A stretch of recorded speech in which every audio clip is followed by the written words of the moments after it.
Berapa banyak Bapak Ibu Saudara yang ada di sini, sebelumnya saya ajak untuk merendahkan diri untuk berdoa. 1 menit ya, kita akan berdoa terlebih dahulu. Bapa di surga, pagi ini kami bersyukur, berterima kasih. Engkau sungguh amat sangat baik bagi kami. Engkau memberi kami kesempatan, kekuatan, kesehatan, dan segala fasilitas yang Engkau berikan ini, sehingga kami boleh datang di tempat ini. Engkau sudah memberikan yang terbaik bagi kami. Amin. Maka dari itu Tuhan, dari hati yang terdalam, bila kami pun boleh memberi yang terbaik bagi Engkau, Nama-Mu dimuliakan, ditinggikan, diagungkan, dipuji-puji, dan biarlah kami menjadi pemuja-Mu di dalam hidup kami. Memberkati ibadah pagi ini Tuhan, yang datang dengan letih lesu, Engkau beri kelegaan, yang sakit Engkau beri kesembuhan, yang dahaga Engkau beri kepuasan, yang mempunyai persoalan hidup kami tahu jalan keluarnya ada di bawah kaki-Mu. Tuhan memberkati baik kami yang ada di sini dan mungkin keluarga yang masih di rumah yang tidak dapat hadir. Engkau pun lawat mereka, tutup bungkus dengan kuasa darah-Mu. Terima kasih Tuhan, pagi ini akan menjadi pagi yang luar biasa, diberkati oleh Tuhan. Engkau urapi kami semua yang ada, di dalam nama Tuhan Yesus. Haleluya. Amin, amin, amin. Mari Bapak Ibu, saudara sekalian, kita akan mulai ibadah ini. Ketika kita mempunyai perasaan takut, ketika kita merasa gentar, kita tahu Tuhanlah yang memberi kekuatan bagi kita. Tuhan Dia yang memberi kita kelegaan. Dan biarlah kita bersandar kepada nama Tuhan. Kita akan memuji memuliakan nama Tuhan bersama-sama. Di saat aku takut, aku percaya kepadamu Tuhan. Haleluya.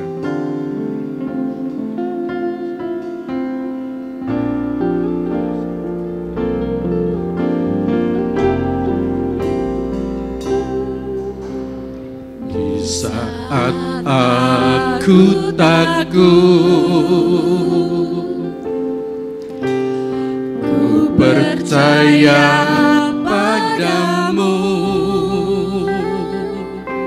Segala kekhawatiranku di tangan-Mu, ku serah. Saat aku lemah, ku bersandar padamu. Segala kesesakanku telah Kau tanggung bagiku, sebab Engkau Allah.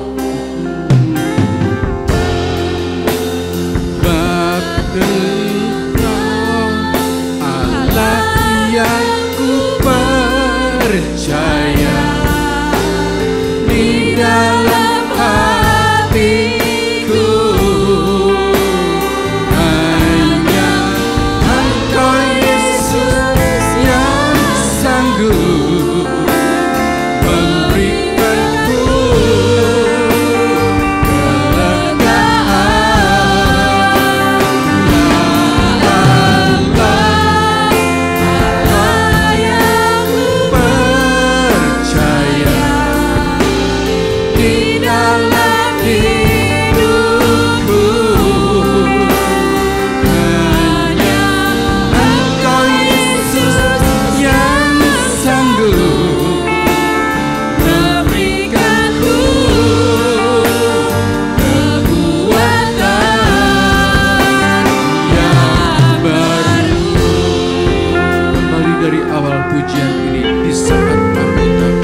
Sungguh ku bangga mempunyai Allah seperti-Mu.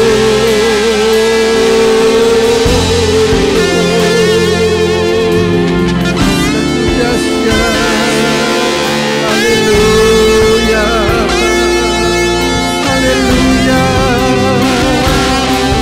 Terima kasih Bapa buat kebaikan-Mu di dalam hidupku.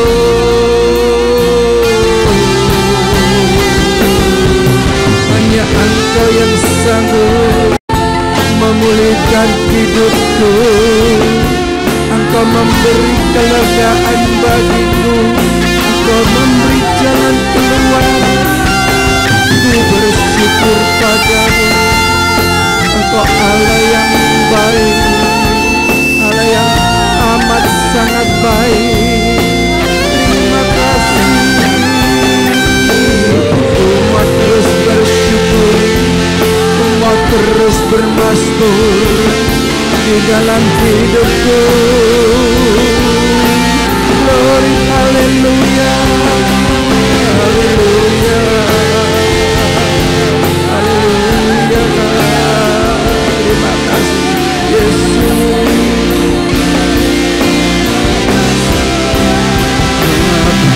Engkau Allah yang ku percaya, di dalam hatiku rasakan kehangatan cinta Tuhan.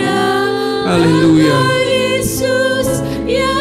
Dia menjamah kita saat ini, Dia memeluk kita saat ini. Haleluya.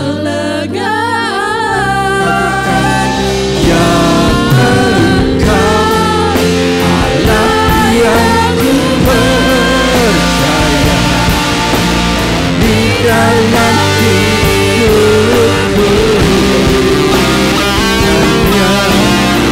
hanya Engkau Yesus yang sanggup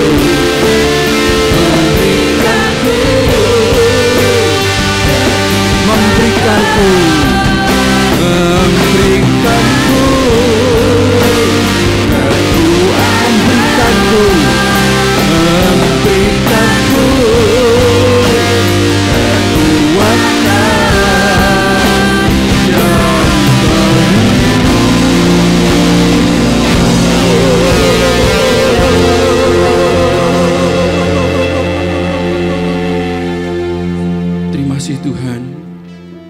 Engkau yang sanggup memberi kami apa yang kami perlu.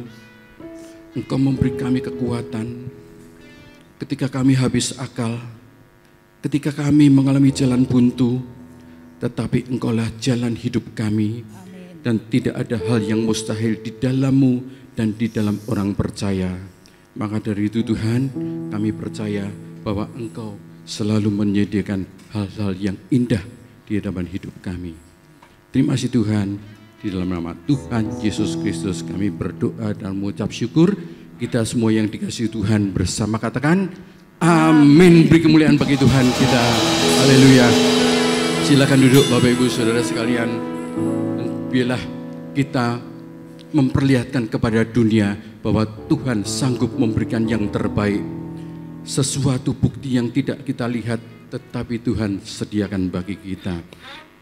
Bersama roh Tuhan kita pasti menjadi pemenang. Kita akan memuliakan Tuhan bersama-sama, memuji, meneruskan pujian ini. Tinggi namamu dipuji.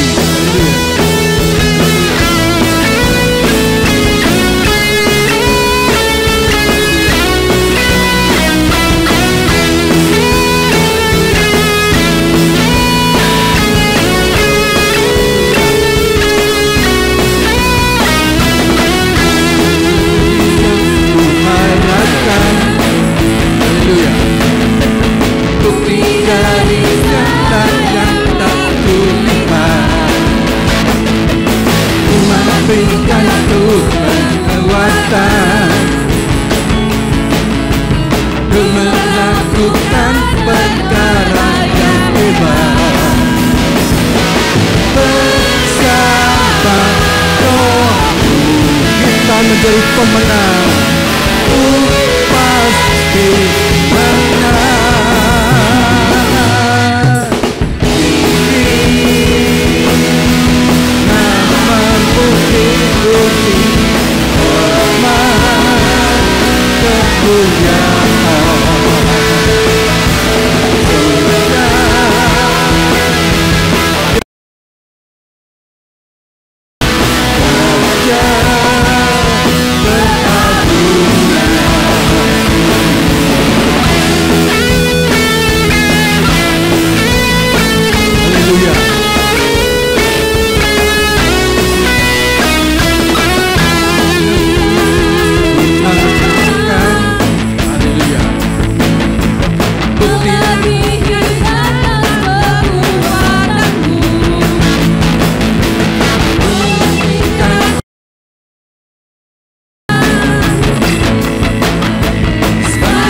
Dia selalu memberi kelegaan bagi kita, yang memberi jalan keluar.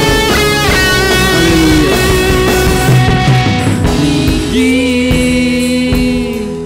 Namamu dipuji, hormat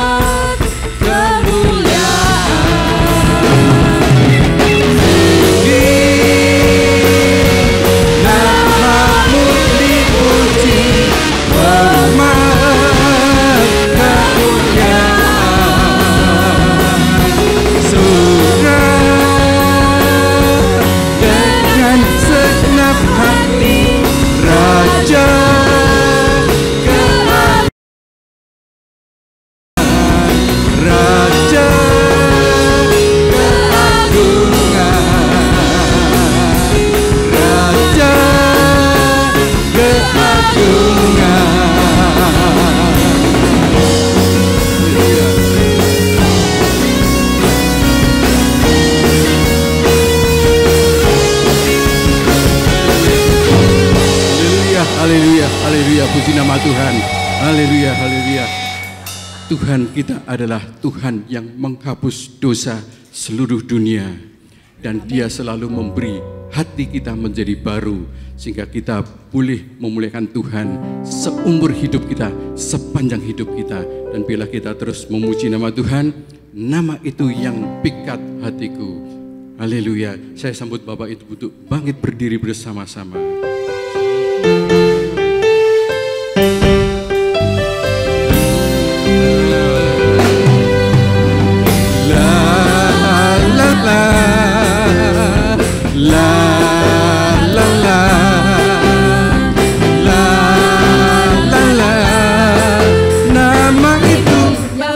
Hatiku, haleluya, la la la, la la la, la la la, nama itu ikat hatiku.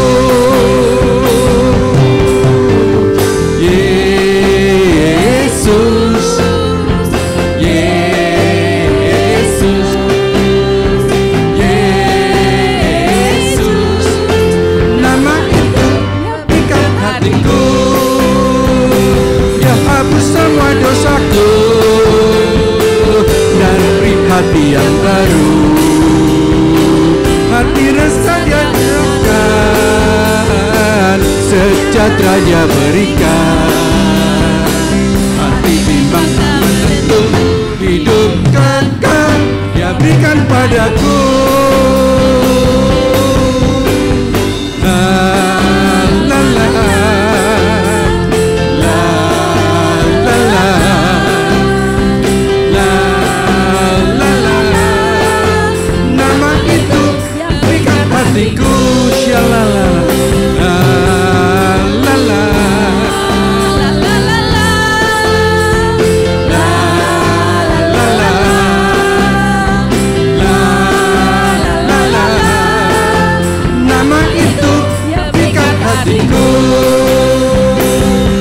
hapus semua dosaku dan beri hati yang baru, hati rasanya segar, sejahtera dia berikan, iman menentu hidup kekal dia berikan padaku. Hanya Yesus, hanya Yesus, Yesus, hanya Yesus, hanya Yesus pujaanku. Hanya Yesus, hanya Yesus, hanya Yesus ya Allahku. Hanya Yesus, hanya Yesus, hanya Yesus ya Rajaku. Hanya Yesus, oh hanya Yesus kekasihku. Hanya Yesus, hanya Yesus, hanya Yesus, hanya Yesus pujaanku. Hanya Yesus, hanya Yesus, hanya Yesus ya Allahku. Hanya Yesus, hanya Yesus, hanya Yesus ya Rajaku. Hanya Yesus, oh hanya Yesus kekasihku. Ku jatuh cinta padanya, tambah dan dalam dan tambah dan dalam lagi. Ku jatuh cinta padanya, tambah dan dalam dan tambah dan dalam lagi. Yesus indah dan indahlah, semakin indah. Oh cintanya antara Allah dan aku. Ku jatuh cinta padanya, tambah dan dalam dan tambah dan ku jatuh cinta. Ku jatuh cinta padanya, tambah dan dalam, tambah dan dalam lagi. Ku jatuh cinta padanya, tambah dan dalam, tambah dan dalam lagi. Yesus indah dan indahlah, semakin indah. Oh cintanya antara Allah dan aku. Ku jatuh cinta padanya, tambah dan dalam, tambah dalam lagi. Haleluya, haleluya. Beri kemuliaan bagi Tuhan kita. Masih kuat berdiri. Yang capek silahkan duduk. Yang capek enggak apa-apa ya. Dan kita tahu Bapak Ibu Saudara, bumi kita suatu saat akan berlalu. Bulan suatu saat tidak bercahaya, matahari tidak bersinar, tetapi firman Tuhan adalah ya dan amin, tidak tergoyahkan. Maka dari itu, bila kita berbangga mempunyai Allah seperti Allah kita yang kita sembah, dan biarlah Tuhan tetap menjadi Allah kita, Raja kita sepanjang hidup kita. Kita teruskan pujian kita, biar bumi akan berlalu. Haleluya. Saya cinta Yesus, shalalalalala. Yesus cinta saya, shalalalalala. Saya cinta Yesus, shalalalalala. Yesus cinta saya.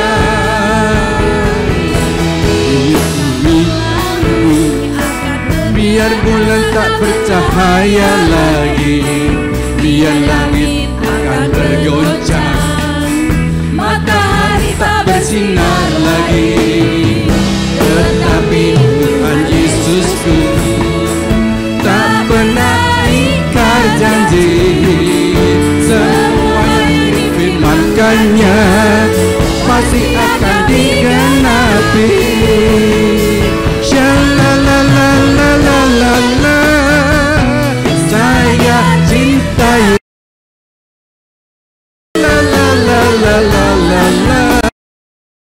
Yesus, cinta saya. Shalalalalala, saya cinta Yesus. Shalalalalala, Yesus cinta. Biar berlalu, biar bulan tak bercahaya lagi, biar langit akan bergoncang, matahari tak bersinar lagi. Tetapi Tuhan Yesusku tak pernah ingkar janji, semua yang difirmankannya pasti akan digenapi.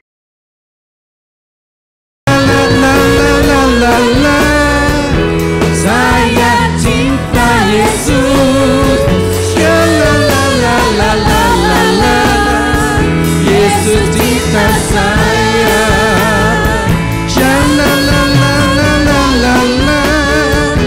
saya cinta Yesus, Yesus cinta saya,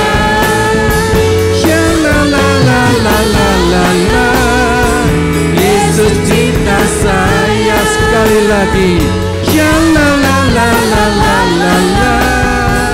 Yesus.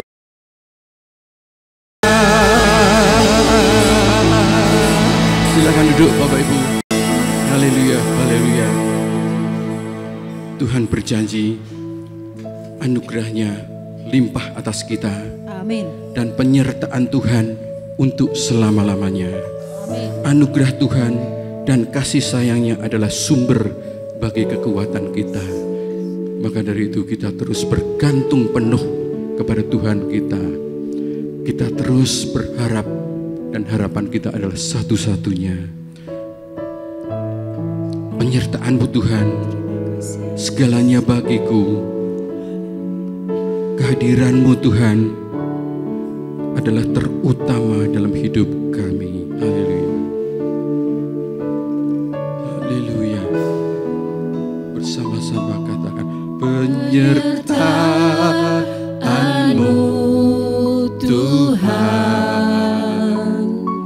segalanya bagiku. Hadir-Mu di hidupku, terutama bagi penyertaan-Mu Tuhan, penyertaan-Mu Tuhan, segalanya bagiku. Haleluya. Hadir-Mu di hidupku, terutama anugerah Tuhan, anugerah-Mu,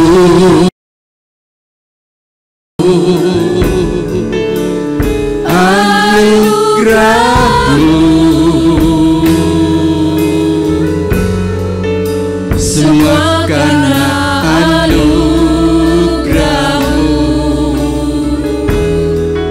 bukan karena kekuatanku.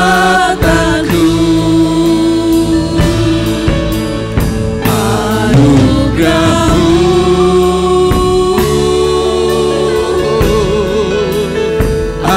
anugerah-Mu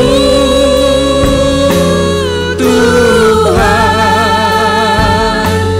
kasih dan sayang-Mu, sumber kekuatan bagiku. Saya sekali lagi sambut berdiri bersama-sama. Penyertaan-Mu Tuhan, segalanya bagiku, Segalanya bagiku. Haleluya. Hadir-Mu di hidupku, terutama bagi anugerah Tuhan. Haleluya. Anugerah-Mu,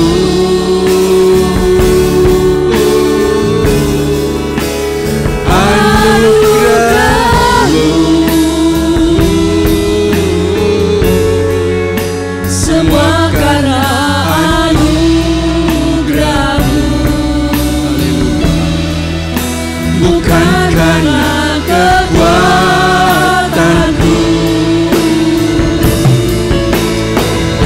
Anugerah-Mu,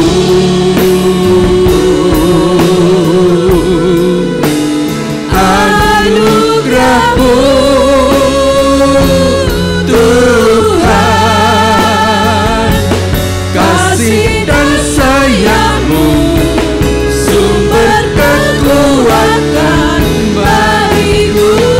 Anugerah-Mu, anugerah-Mu. Waktu selanjutnya saya berikan kepada Bapak Gembala. Haleluya.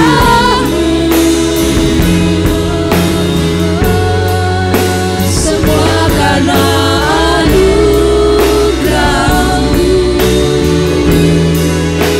bukan karena Kekuatanku.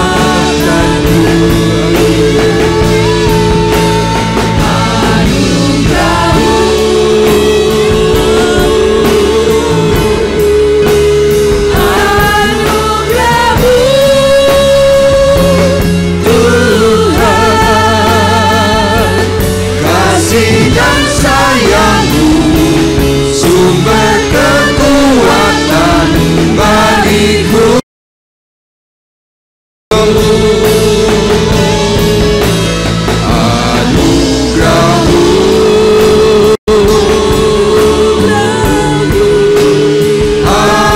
anugerah-Mu,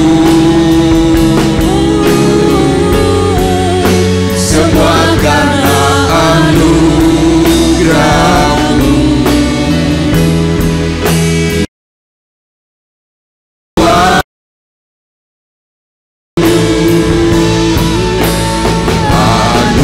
Anugerah-Mu,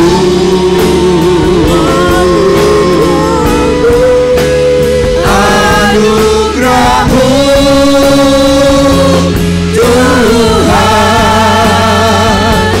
kasih dan sayang-Mu sumber kekuatan bagiku. Kasih dan sayang-Mu sumber kekuatan bagiku. Kasih dan sayang-Mu sumber kekuatan bagiku.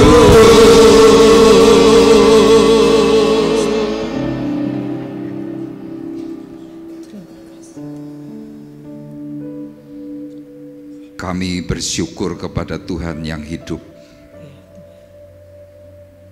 yang memberikan kepada kami semuanya anugerah, sehingga sampai hari ini kami ada. Dan kami bersyukur kepada Tuhan, karena Tuhan sudah menetapkan kami semuanya sejak kami masih dalam kandungan, dengan satu tujuan yang mulia.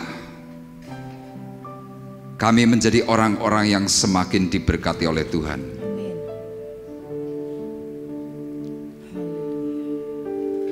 Dari semula telah Kau tetapkan hidupku dalam tangan-Mu, dalam rencana-Mu Tuhan. Rencana indah telah Kau siapkan bagi masa depanku yang penuh harapan. Semua baik, semua baik, apa yang telah Kau perbuat di dalam hidupku. Semua baik, sungguh teramat baik. Kau jadikan hidupku berarti. Semua baik,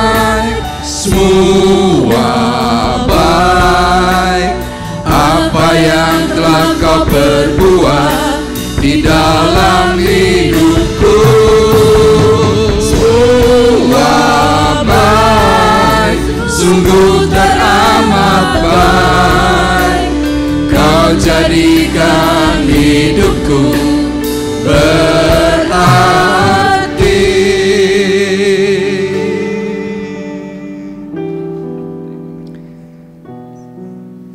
Kami bersyukur kepada Tuhan,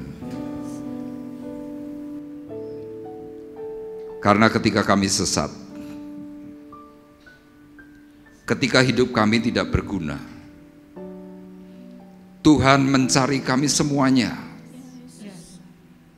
dan kami kembali diposisikan ulang oleh Tuhan. Kami yang salah direvisi, diperbaiki, sehingga kami mengalami hal-hal yang baru. Dan kami mengalami pembaharuan di dalam Kristus. Dan hari ini kami semua diberkati oleh Tuhan. Dan kami mau belajar Tuhan dari apa yang Kau firmankan. Berbicaralah kepada kami secara khusus, sehingga kami terus mau menanjak, mau hidup dalam kebenaran, dan hidup dalam takut kepada Tuhan yang hidup. Dan tiba saatnya Tuhan, ketika kami akan dipanggil pulang oleh Tuhan, Tuhan mendapatkan kami semuanya dalam keadaan yang sempurna, tak bercacat di hadapan Tuhan. Terima kasih Bapa di surga, kami sebentar akan menyambut firman-Mu. Biarlah kuasa urapan Roh Kudus turun bekerja menaungi kami semuanya, sehingga setiap berkat-berkatan firman yang akan kami terima mengubahkan hidup kami, dan kami diberkati oleh Tuhan. Terima kasih. Kami menyambut firman-Mu dengan ucapan syukur. Di dalam nama Tuhan Yesus Kristus kami sudah berdoa. Dan kita semua yang siap diberkati oleh Tuhan bersama-sama berkata amin. Kita beri sorak-sorai yang meriah buat Tuhan kita. Haleluya, puji Tuhan. Dipersilakan duduk. Shalom. Haleluya. Baik, hari ini tanggal 2 Maret, ya, tidak terasa 3 bulan kita sudah dipimpin dan ditolong oleh Tuhan. Nah, dari pelajaran yang beberapa minggu kita sudah terima, minggu yang lalu kita sudah diajar oleh Tuhan arti awal sebuah perubahan. Nah, Rasul Paulus mengalami perubahan demi perubahan karena Tuhan mengasihi dia secara lebih. Nah, sehingga Rasul Paulus bisa dipilih. Rasul Paulus kembali mengalami satu posisi yang baik, karena kasih Tuhan itu adalah kasih yang tidak bisa dipikirkan secara akal manusia. Nah, hari ini Bapak Ibu kita akan belajar dari kisah Rasul Paulus dalam Kisah Para Rasul pasal 9. Minggu yang lalu kita sudah belajar dari ayat 1 sampai dengan yang ke-9. Hari ini kita akan belajar dari ayat 10 sampai dengan yang ke-21. Saya memberikan tema dicari dan diposisikan kembali. Ya, ini tema kita. Yuk kita baca bersama-sama. 2, 3. Dicari dan diposisikan kembali. Kalau secara dunia orang melakukan kejahatan, orang itu akan masuk dalam daftar DPO, ya, daftar pencarian orang. Nah, orang itu kemudian dicari, kemudian ditangkap. Tapi bukan diposisikan ulang, tetapi mereka dipolisikan. Nah, inilah perbedaan kita di dalam Tuhan. Waktu kita berbuat jahat, ketika kita melakukan pelanggaran, kita mungkin sesat, kita melakukan hal-hal yang tidak baik, Tuhan mencari kita. Bukan untuk dihukum, tetapi Tuhan akan mengingatkan, kemudian Tuhan akan memposisikan kita semuanya ulang. Ya, jadi kita ini direvisi. Supaya apa? Menjadi sempurna. Nah, kita melihat dalam surat 1 Korintus pasal 15 ayat 9 dan surat Galatia pasal 1 ayat 15 dan ayatnya yang ke-16. Ya, kita akan baca 3 ayat ini secara bergantian. Ini adalah perkataan Rasul Paulus, dia menceritakan hidupnya sewaktu dahulu bagaimana dia jahat, kemudian Tuhan memakai dia secara luar biasa. Saya akan baca 1 Korintus 15 ayat 9, Bapak Ibu ayat 15 dalam surat Galatia, kemudian ayat 16 kita baca bersama-sama. Firman Tuhan berkata demikian. Karena aku adalah yang paling hina dari semua rasul, bahkan tidak layak disebut rasul, sebab aku telah menganiaya jemaat Allah. Tetapi waktu Ia yang telah memilih aku sejak kandungan ibuku dan memanggil aku oleh kasih karunia-Nya. Ya, bersama-sama dengan keras, 2, 3. Berkenan menyatakan anaknya di dalam aku, supaya aku memberitakan dia di antara bangsa-bangsa bukan Yahudi.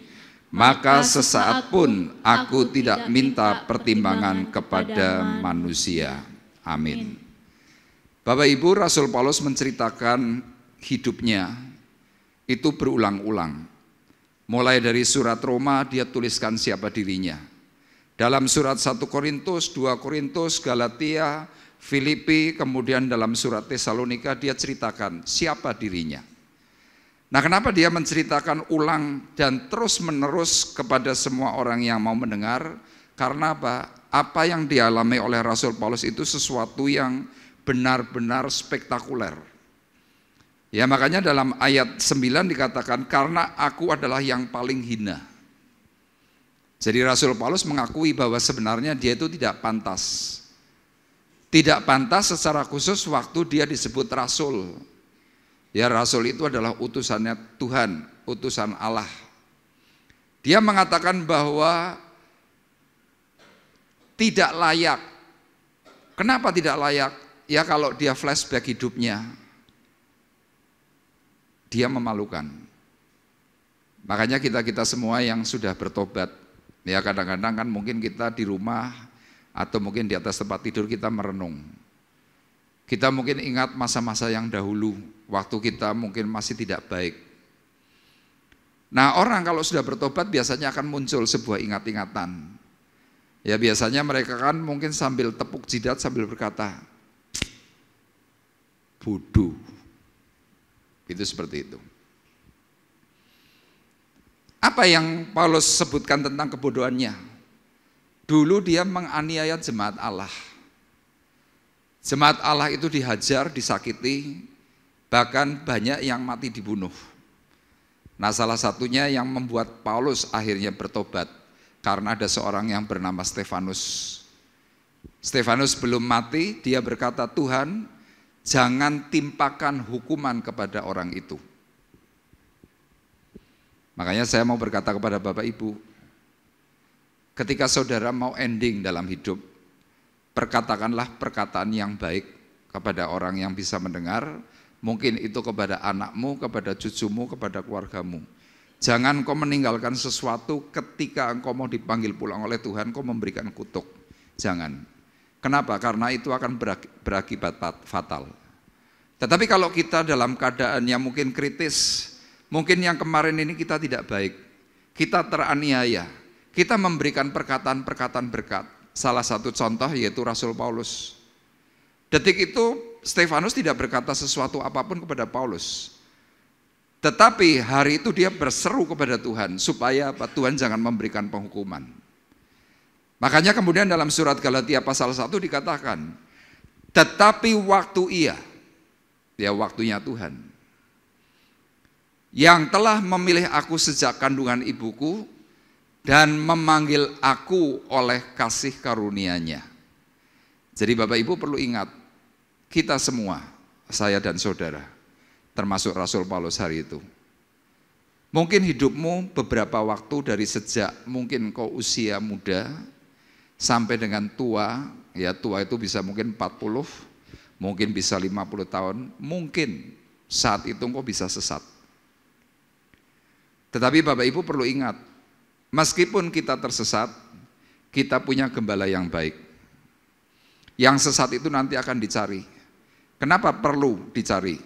Karena firman Tuhan sudah memberikan catatan bahwa ternyata saya dan saudara senakal apapun, sejelek apapun, semurtad apapun, sesesat apapun, Tuhan berkata dalam ayat ini, Ia telah memilih aku sejak kandungan ibuku. Jadi saudara ini sudah ditetapkan oleh Tuhan. Saya ditetapkan oleh Tuhan. Tapi kenapa sebuah penetapan bisa mempunyai sebuah akibat yang kurang baik? Kenapa kita bisa tersesat? Karena iblis itu tahu siapa kita di hadapan Tuhan, siapa kita nanti di hadapan manusia. Makanya sebelum rencana Tuhan itu berjalan dahsyat, iblis mencoba apa? Mendahului. Iblis mencoba merebut kita semuanya, kita dipelencengkan, kita disesatkan. Tapi lihat, Paulus dalam kesadaran penuh ketika dia bertobat, dia kemudian berkata, berkenan menyatakan anaknya di dalam aku, supaya aku memberitakan dia di antara bangsa-bangsa bukan Yahudi. Ya termasuk kita bukan Yahudi asli. Tapi lihat, karena sebuah pengalaman kehidupan Rasul Paulus yang dahulu sedemikian rusak, ya Tuhan tangkap, Tuhan posisikan ulang, direvisi, kemudian dia mulai ceritakan kebaikan Tuhan, dan pada akhirnya kita semua hari ini bisa menerima keselamatan. Amin. Nah, tujuan firman Tuhan adalah dijadikan alat pilihan bagi Tuhan dan mengalami berkat yang baru. Jadi saudara siap atau tidak siap, ya saya percaya engkau bisa dijadikan alat pilihan. Nah, ketentuan itu bukan langsung dari Tuhan, tetapi dari kita pribadi. Bagaimana respon kita? Rasul Paulus waktu mengalami jamahan Tuhan, dia merespon dengan sangat cepat. Makanya dalam ayat 16 bagian akhir tadi dikatakan, maka sesaat pun aku tidak meminta pertimbangan kepada manusia. Ya kalau kita kan kadang-kadang beda. Kita mengalami jamahan atau sentuhan dari Tuhan, kita mungkin ngomong, Pak, saya tak pamit dulu ya sama papahku, sama mamahku, sama istriku, sama anakku, boleh enggak ya aku terjun pelayanan? Ini kebanyakan dari kita begitu. Kemudian kadang-kadang kita bertimbang lagi, Pak, nanti kalau aku sungguh-sungguh dalam Tuhan, aku disebut fanatik. Wah aku nggak mau lah, aku jadi manusia biasa saja. Nah respon itulah yang membuat pada akhirnya apa? Kita ini stagnan. Mungkin berpuluh tahun hidup kita ini sudah ikut Tuhan, tapi tidak menghasilkan sesuatu apapun. Dan Bapak Ibu perlu ingat, suatu hari kita nanti pasti akan dituntut tanggung jawab oleh Tuhan. Makanya biarlah perkataan firman Tuhan ini mengingatkan kepada kita bahwa kita ini sebenarnya alat pilihan. Tinggal permasalahannya mau atau tidak mau. Nah eksposisi kita hari ini adalah Kisah Para Rasul pasal 9, mulai dari ayat 10 sampai dengan ayatnya yang ke-21. Hal yang pertama, bagaimana seseorang itu siap dijadikan alat kemuliaan bagi Tuhan. Dari pengalaman Rasul Paulus, Paulus mencoba mengubah mindset, ya mengubah pikirannya. Ya pikiran yang dahulu mulai disingkirkan. Makanya lihat dalam surat Roma pasal 12, dia minta kepada sidang jemaat Roma. Perkataannya apa? Saudara-saudaraku yang kekasih, aku menasihatkan kamu supaya kamu berubah oleh pembaruan budimu. Itu yang namanya ubah mindset. Kenapa Rasul Paulus meminta kepada sidang jemaat di Roma hari itu dengan perkataan berubahlah oleh pembaruan budimu? Karena apa? Rasul Paulus tahu kalau kita tidak mau berubah dari sebuah nasihat, Tuhan itu bisa tegur kita dengan keras. Nah Rasul Paulus sebagai rasulnya Tuhan, karena dia punya pengalaman, dia nggak kepengen orang harus mengalami sengsara. Orang harus mengalami penderitaan, dia nggak mau seperti itu. Makanya apa? Dia memberikan nasihat. Nah nasihat itu bisa kita terima dengan baik waktu kita terima respon yang positif. Tapi kalau ternyata respon kita adalah respon yang negatif, yang terjadi kehancuran. Nah di sini saya tuliskan dalam ayat 10 sampai 12, ya ini adalah sebuah ringkasan. Tolong kembali lagi ke tulisannya, ya. Rasul Paulus sebelum dirinya terpanggil, ya dahulu namanya adalah Saulus, kemudian berubah diubah oleh Tuhan dengan sebutan Paulus. Ya, kalau dulu nama Saulus adalah desire, bernafsu, kemudian nama Paulus itu disebut dengan arti small atau little. Kenapa disebut small atau little? Karena hari itu Tuhan mau menetapkan dirinya. Kamu tanpa Tuhan bukan siapa-siapa.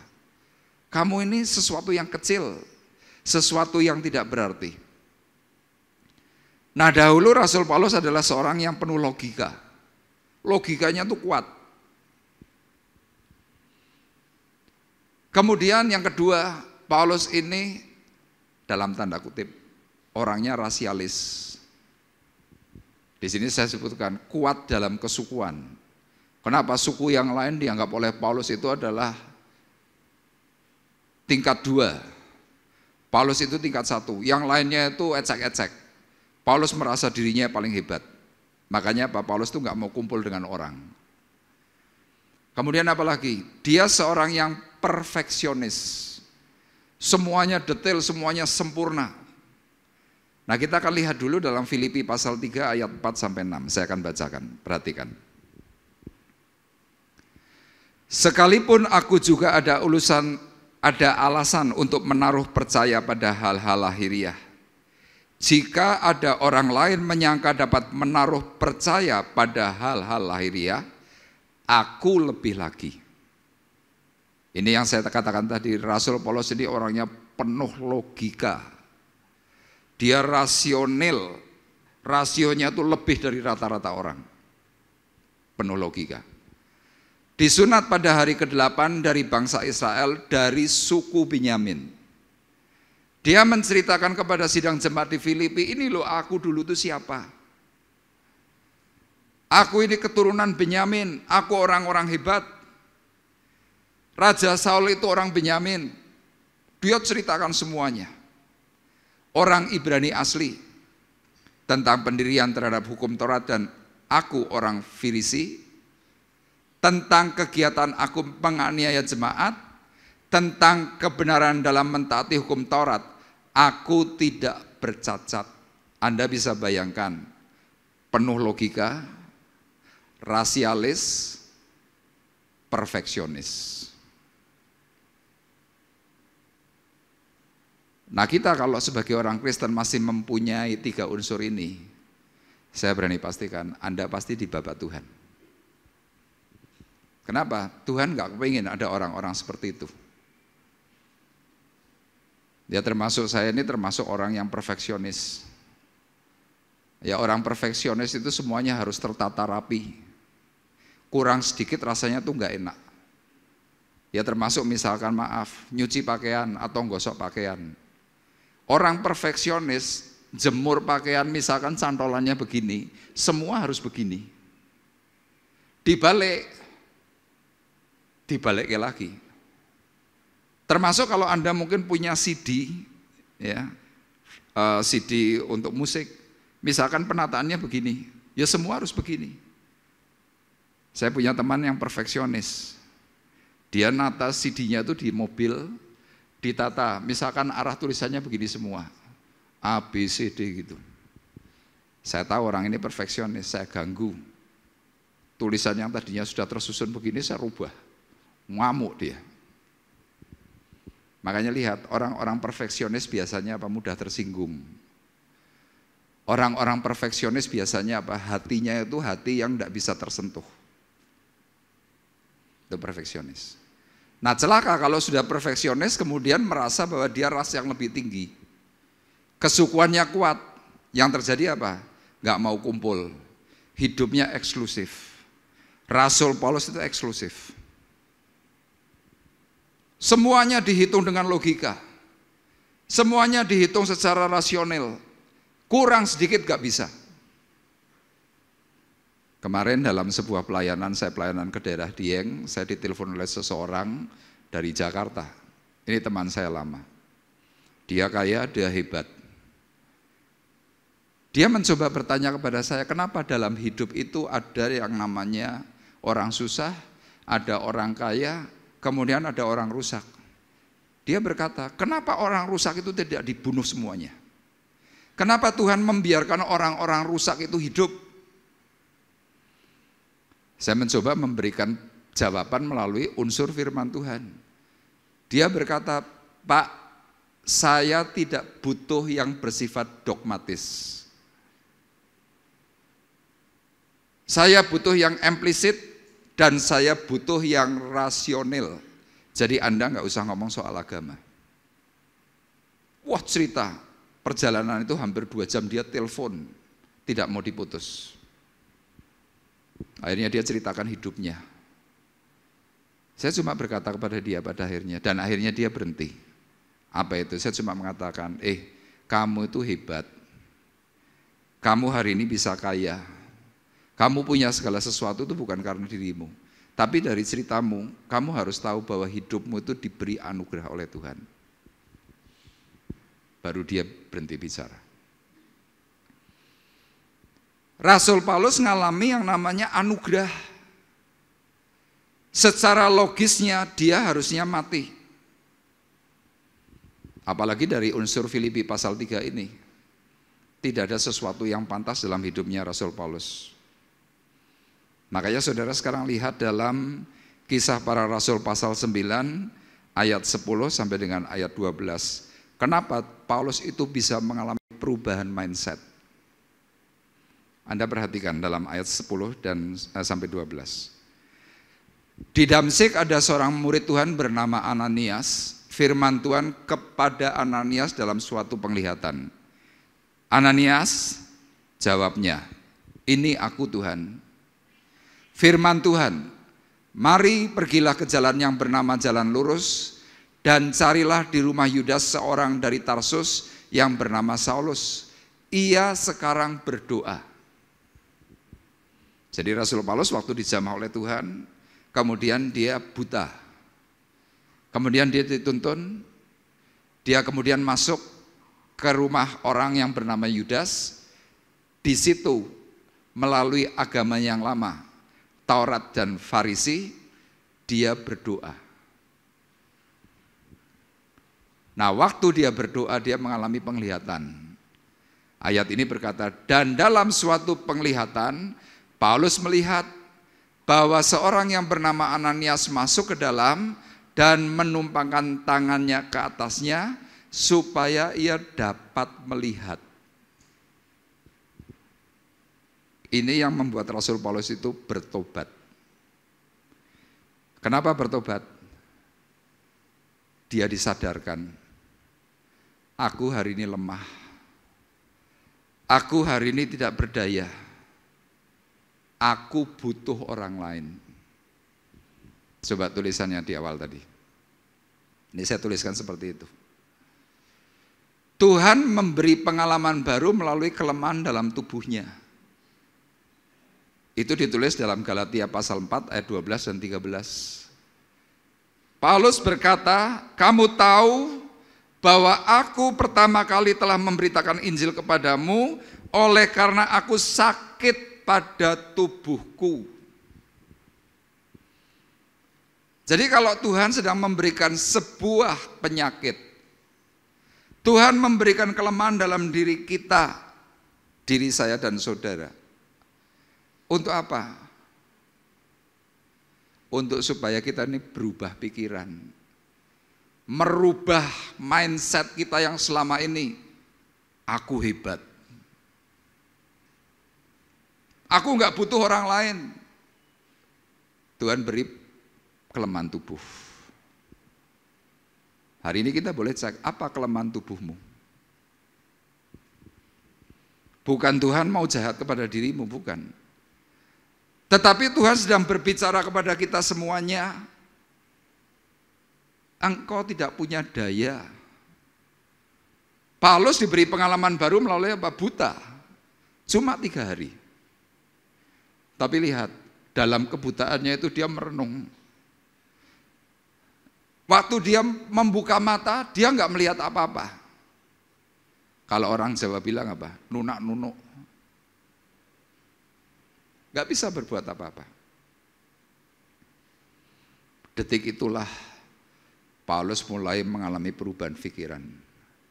Bahwa ternyata dia perlu orang lain. Loh, Paulus dulu garang. Dia nggak mau bersentuhan dengan orang lain. Orang lain dianggap kelas 2 semua. Dia paling hebat. Tuhan berkata tadi dalam ayat yang ke-12. Ketika dia berdoa, dalam suatu penglihatan ia melihat. Apa yang dilihat? Ada seorang yang bernama Ananias. Siapa Ananias? Murid Tuhan. Ananias ini adalah orang yang dahulu dikejar-kejar oleh Paulus mau dibunuh. Sekarang dia harus berhadapan dengan seorang yang bernama Ananias. Orang yang tidak disenangi, orang yang berbeda sudut pandang. Hari itu dipertemukan untuk nolongi. Coba kalau Anda sedang mengalami seperti itu, malu enggak? Dalam penglihatan itu Paulus melihat Ananias itu menumpangkan tangannya ke atasnya. Supaya apa? Supaya sembuh. Makanya dalam pelajaran ini saya memberikan sebuah pengertian itu begini. Sehebat-hebatnya kita, sekuat-kuatnya kita, sekaya-kayanya kita. Saya punya catatan begini. Ingat, waktu kita lahir, kita butuh penolong, minimal bidan. Lahir saja engkau ditolong oleh orang. Kita bertumbuh, kita perlu orang tua. Dan terakhir, nanti kalau kita mati, kita pun butuh penggali kubur. Jadi Anda yang merasa bahwa, aku paling hebat. Aku kelompok kelas 1. Rasku paling bagus. Ya kalau begitu besok kalau Anda mati, kubur saja dirimu sendiri.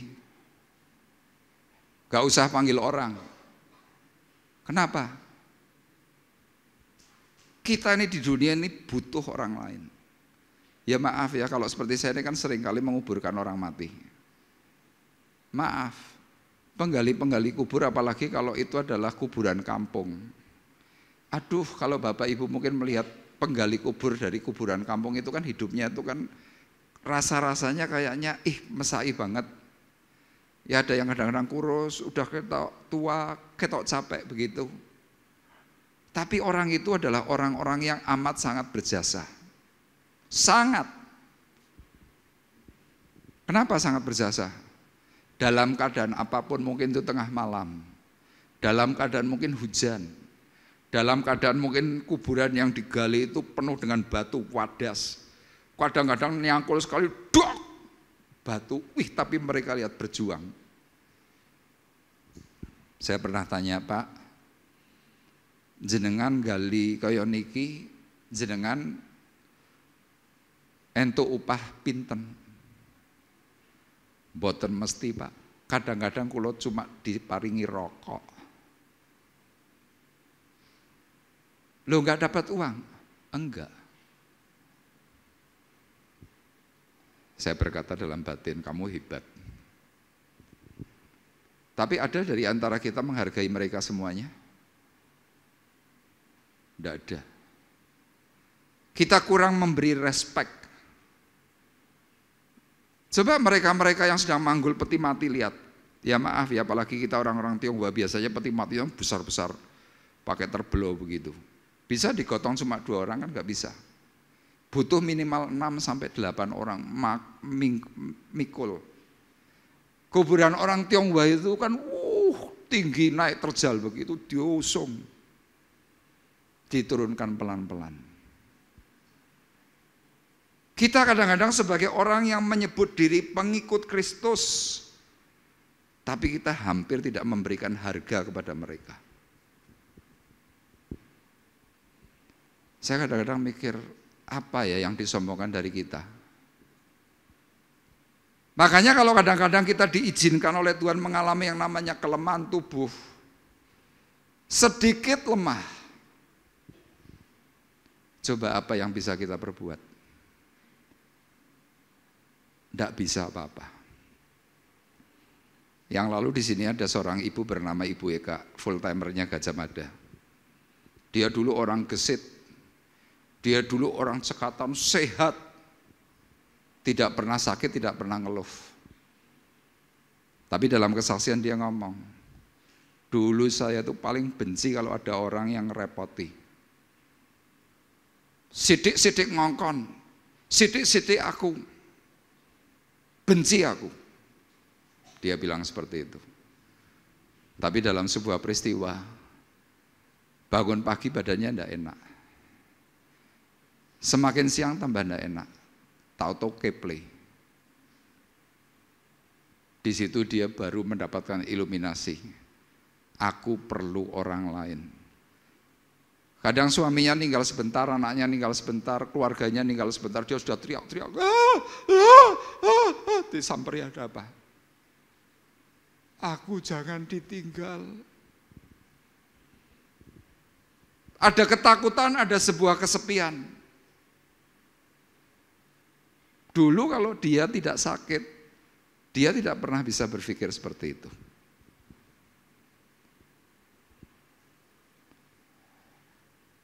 Demikian juga dengan hidupnya Rasul Paulus.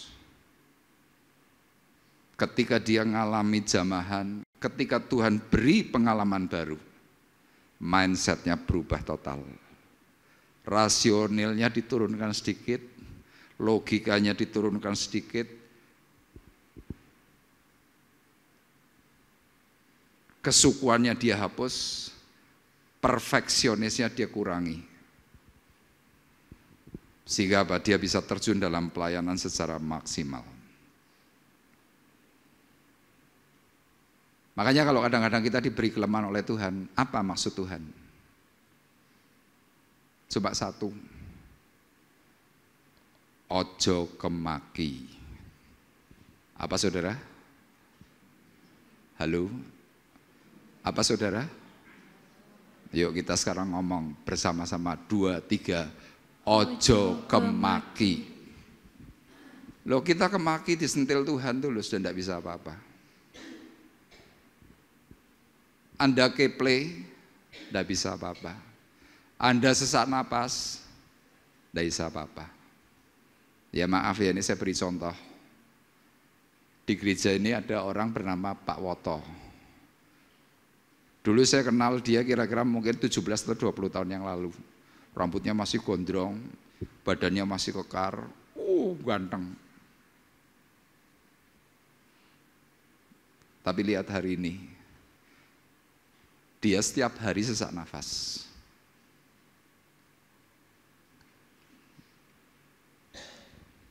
Saya cuma tanya kepada Pak Woto gini, Pak Woto, gimana Pak? Sambil gini, nggak bisa napas Pak. Pak Woto sudah makan? Sudah, tapi tidak ada rasanya. Semalam saya tanya, Pak Woto kok belum tidur jam segini? Nggak bisa tidur Pak. Nanti Anda boleh besuk. Anda boleh lihat. Beri dia semangat. Kenapa? Dalam ketidakberdayaan, dia hari ini selalu berkata, Tuhan baik kepada saya. Butuh proses bertahun-tahun. Butuh satu waktu yang Tuhan menyatakan dalam hidupnya. Makanya Bapak Ibu perlu ingat, kenapa kita pada waktu sudah mulai menuju tua kok banyak kelemahan? Kenapa? Mata kita mulai blabur, jantung kita problem, gula darah kita naik turun, tensi naik turun, kolesterol, trigliserid, asam urat yang tetek bengek itu dan itu. Kenapa kita harus sakit? Harusnya masa tua, harusnya penak kabeh, harusnya. Tapi kenapa Tuhan izinkan kita mengalami kelemahan? Supaya kita ingat, waktumu sudah tidak lama, kamu mau terus begitu, hati-hati. Waktu kita lemah, kita diingatkan, kamu perlu doa. Waktu kita lemah, kita diingatkan, kamu perlu ibadah. Waktu kita lemah, Tuhan ingatkan, ojo kemaki. Amin. Ini loh ubah mindset. Kemudian yang kedua, bagaimana seseorang siap dijadikan alat kemuliaan bagi Tuhan?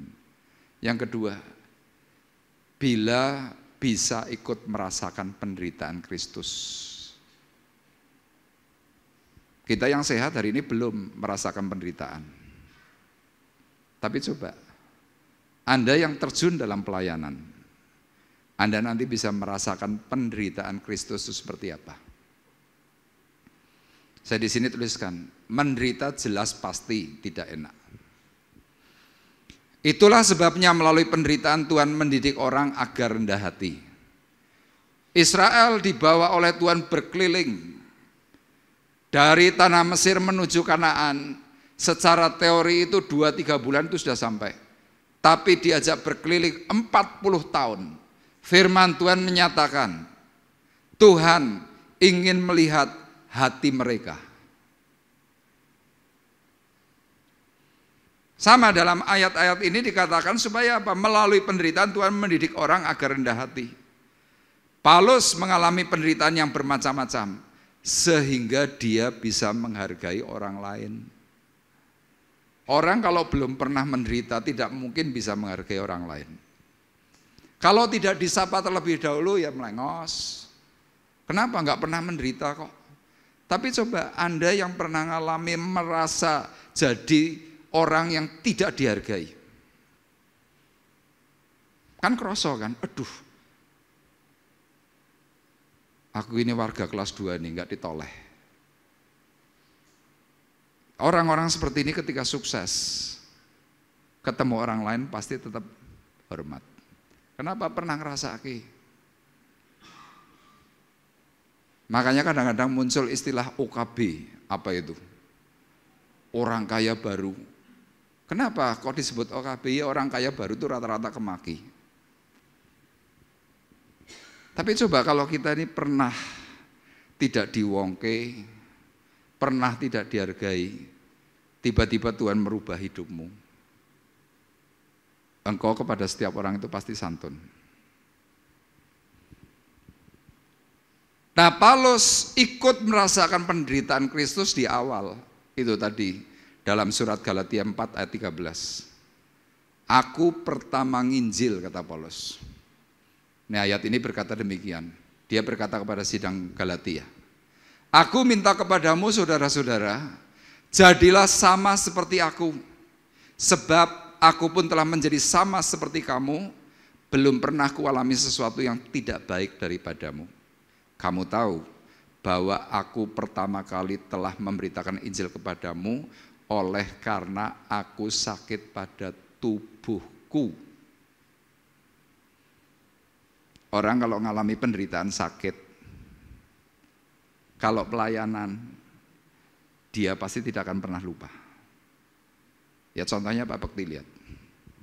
Hari ini usianya 84 tahun. Dia terpanggil oleh Tuhan karena apa? Mah blooding. Pernah enggak Pak Bekti mengalami sedikit keperosotan kalau dalam pelayanan zaman dulu? Pernah. Tapi kembali Tuhan ingatkan, blooding. Dia tumpah darah, lambungnya itu berdarah.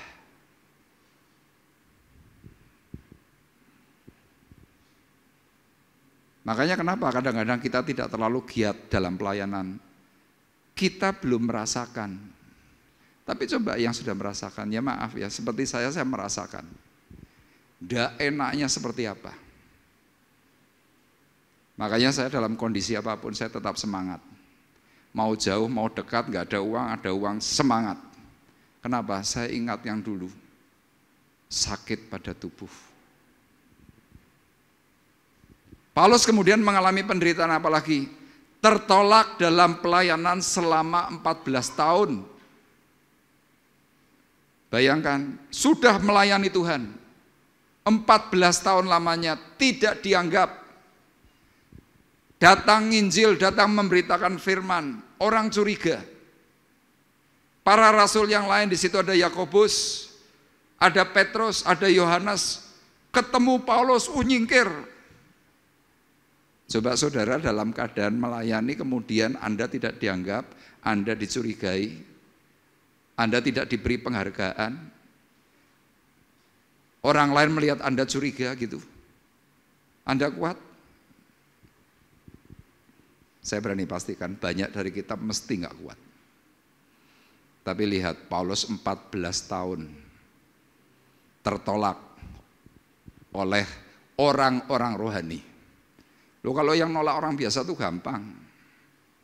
Coba Anda pelayanan kemudian gembalamu nggak cocok dengan Anda. Anda tidak dipercaya. Coba Anda masih bisa bertahan nggak? Kadang kita marah, kadang kita tersinggung. Kita lihat ayatnya dalam Galatia 2. Ayat 1, 9 dan 10, tolong dibacakan.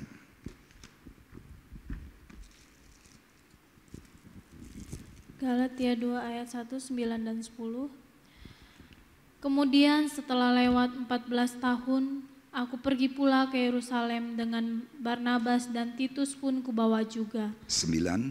Dan setelah melihat kasih karunia yang dianugerahkan kepadaku, maka Yakobus, Kefas, dan Yohanes yang dipandang sebagai soko guru jemaat berjabat tangan dengan aku dan dengan Barnabas sebagai tanda persekutuan, supaya kami pergi kepada orang-orang yang tidak bersunat dan mereka kepada orang-orang yang bersunat. 10.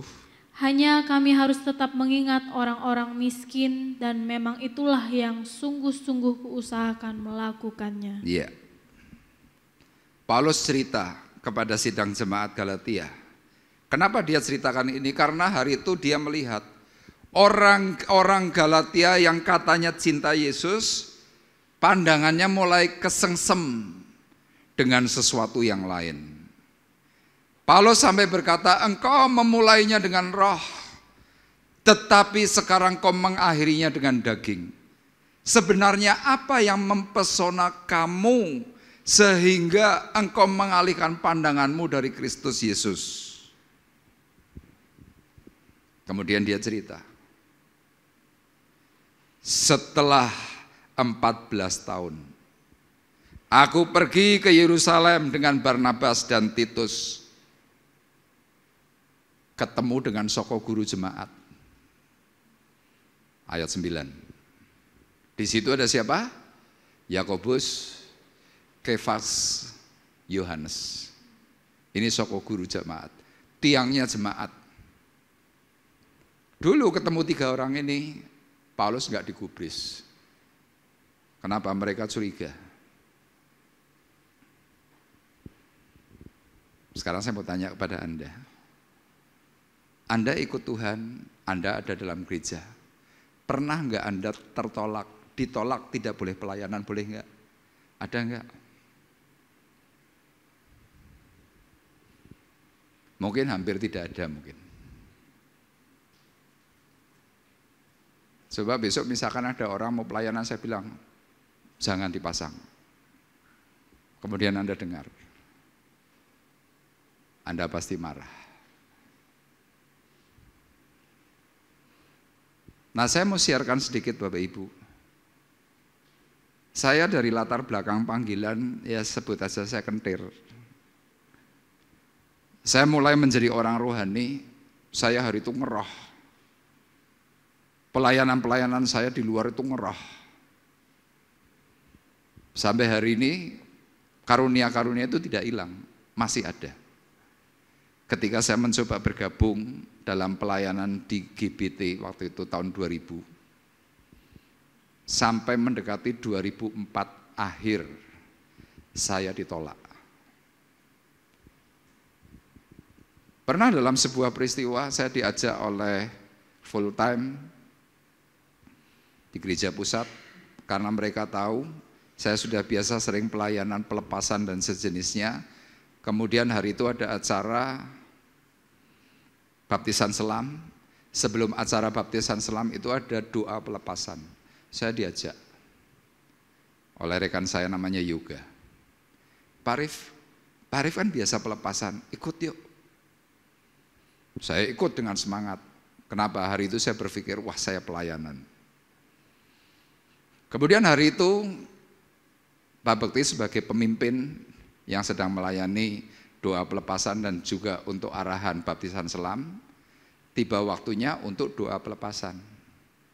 Kemudian di situ ada beberapa hamba Tuhan disuruh naik mimbar. Pak Bekti bilang, coba tolong layani orang-orang yang mau kita baptis, tumpangkan tangan. Wah, saya dengan semangat saya ikut. Ketika saya sudah mengambil posisi,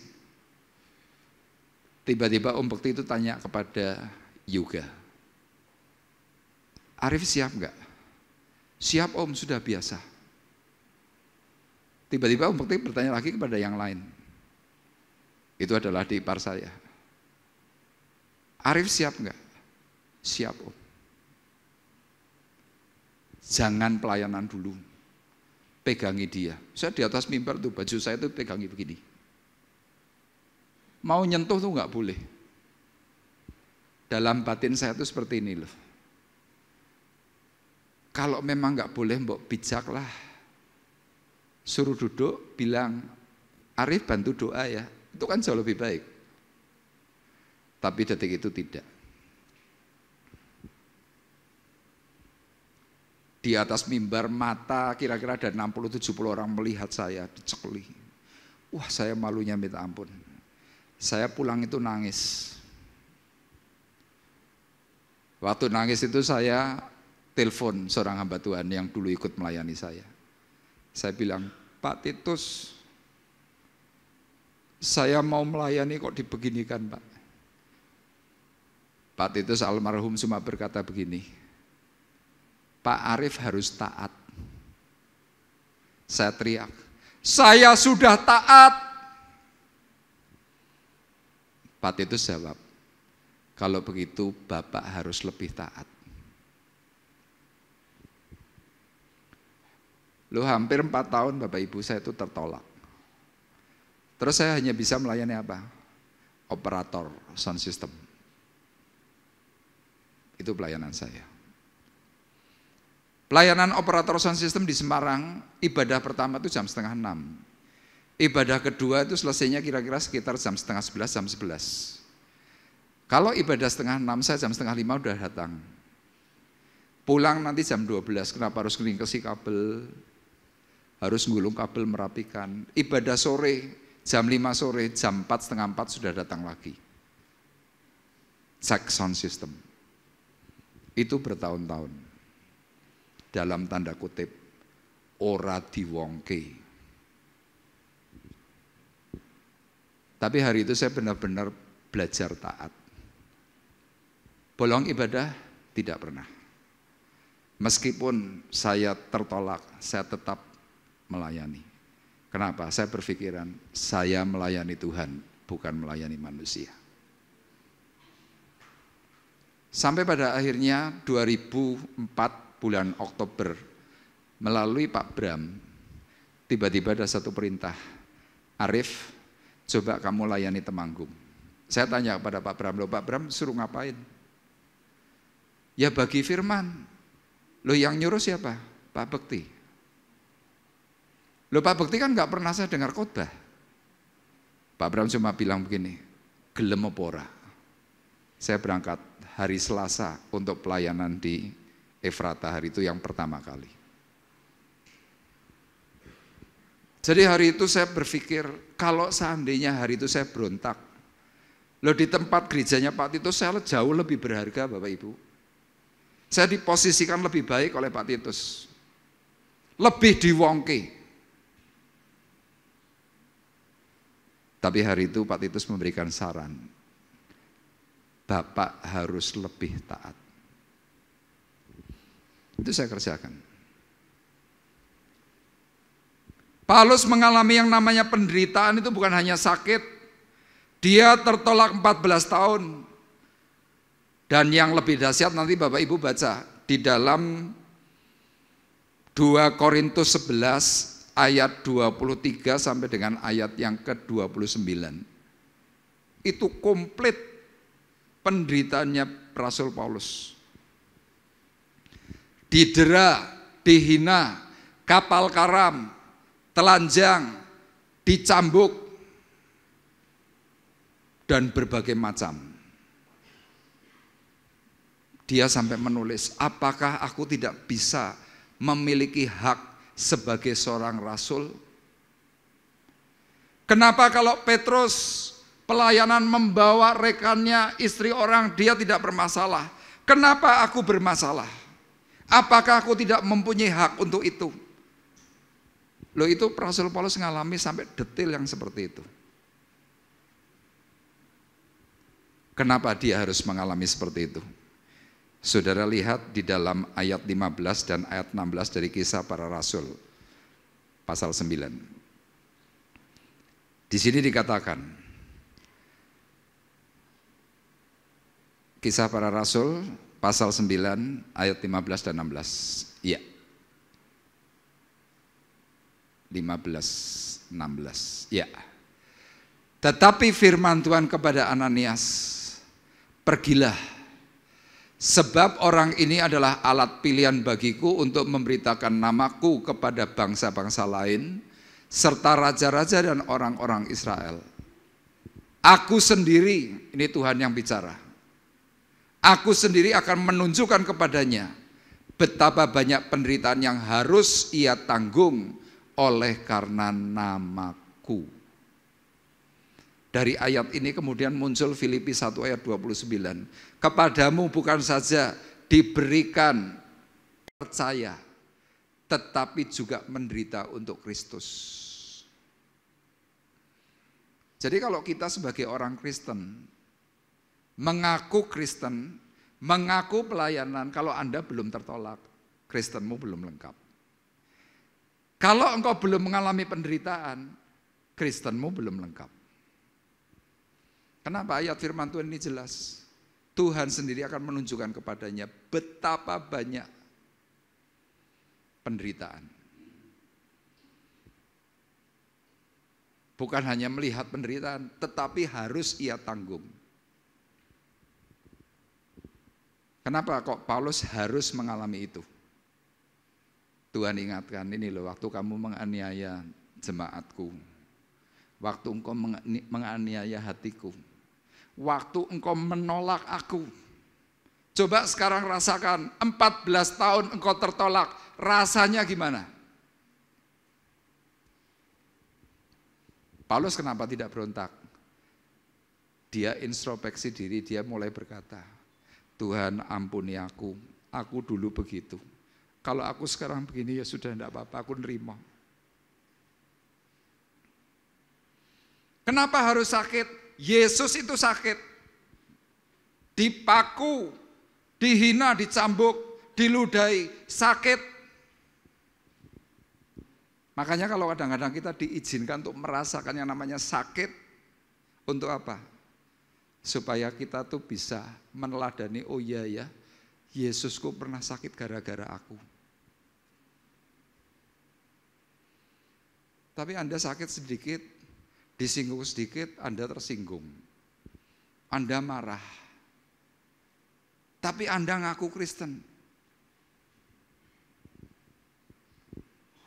Gak bisa. Kenapa? Orang itu sedang dididik supaya bisa diteladan. Makanya lihat banyak sekali hamba-hamba Tuhan mengalami problem, mengalami kesulitan-kesulitan. Kenapa? Dididik untuk bisa jadi teladan.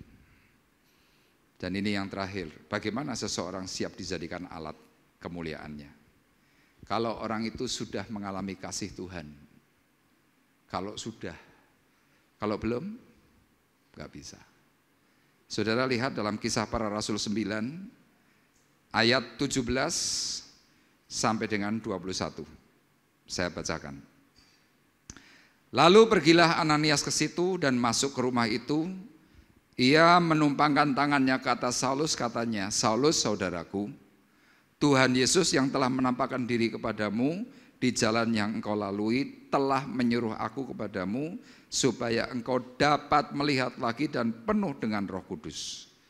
Dan seketika itu juga seolah-olah selaput gugur dari matanya sehingga ia dapat melihat lagi ia bangun lalu dibaptis. Sampai di sini dulu. Paulus dalam keadaan buta didatangi oleh Ananias. Kemudian Ananias berkata kepada Saulus sambil tumpang tangan, Saulus saudaraku. Saya membayangkan adegan ini, saya percaya Paulus itu hancur hati. Kenapa hancur hati?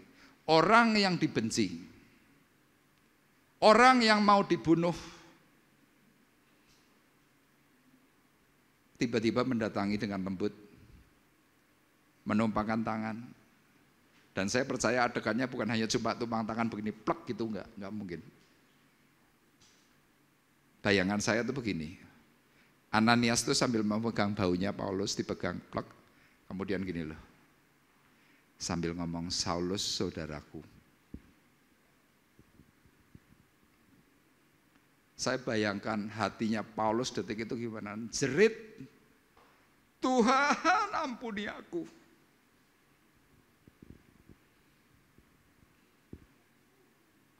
Orang yang dibenci bisa ngomong, saudaraku.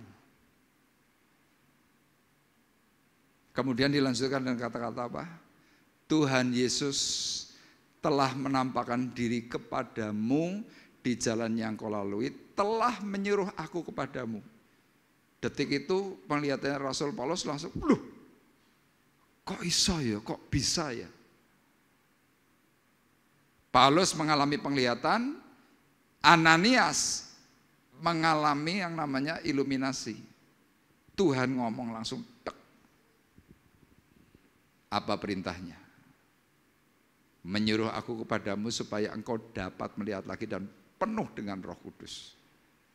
Dan firman Tuhan berkata, seketika itu juga selaput gugur dari matanya sehingga ia dapat melihat lagi. Ia bangun. Kemudian ngapain? Minta dibaptis.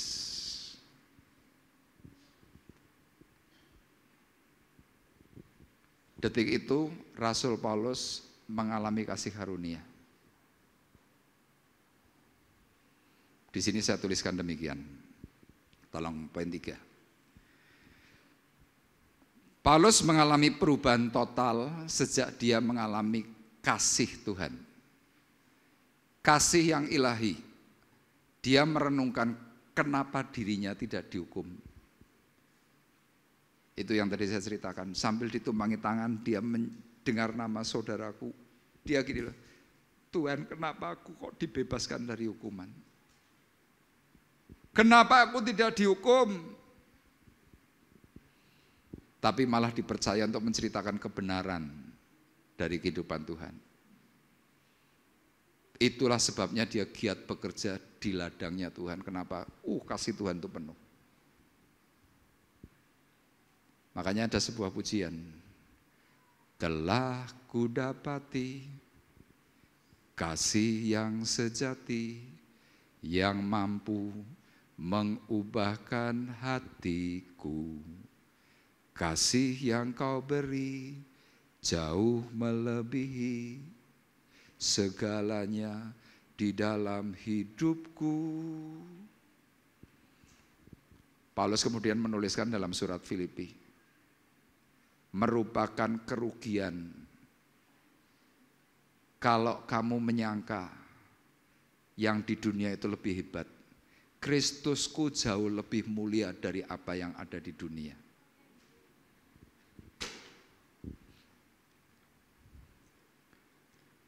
Paulus begitu matanya itu sembuh, dia langsung berkata, tolong aku cepat dibaptis.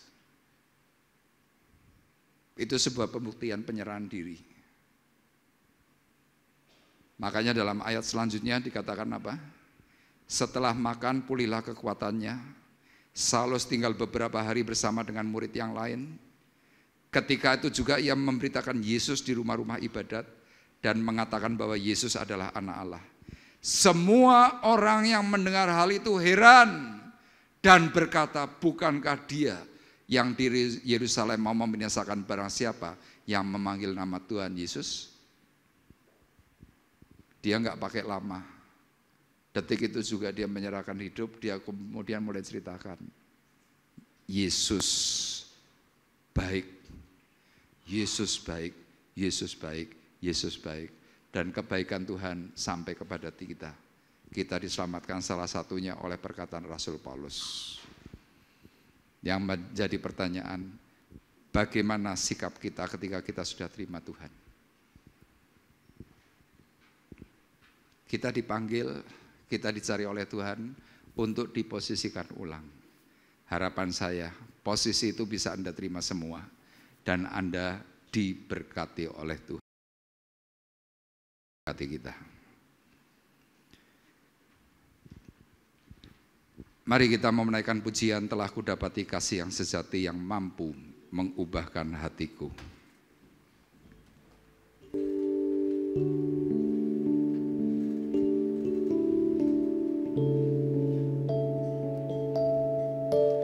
Telah kudapati kasih yang sejati yang mampu mengubahkan hatiku.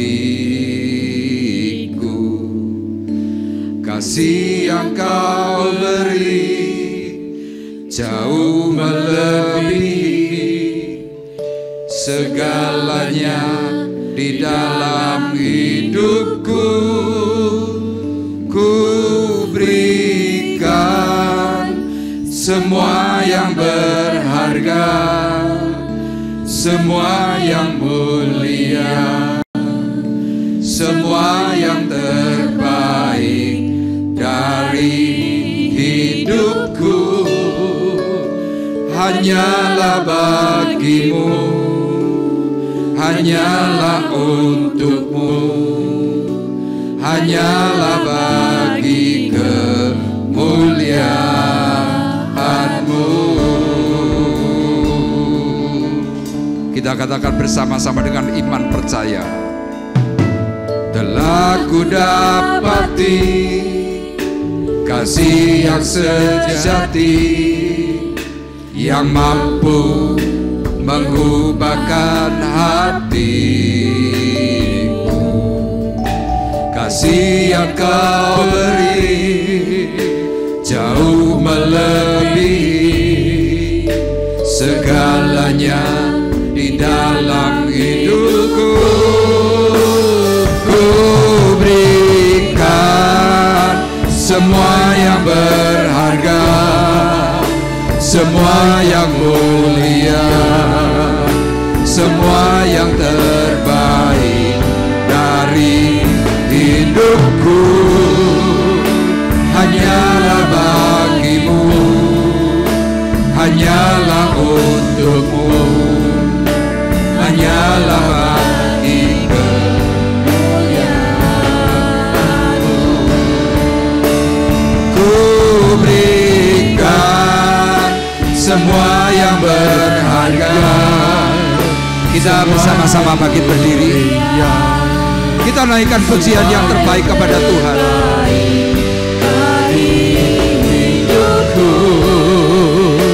Hanyalah bagimu, hanyalah untukmu, hanyalah bagi kemuliaan-Mu.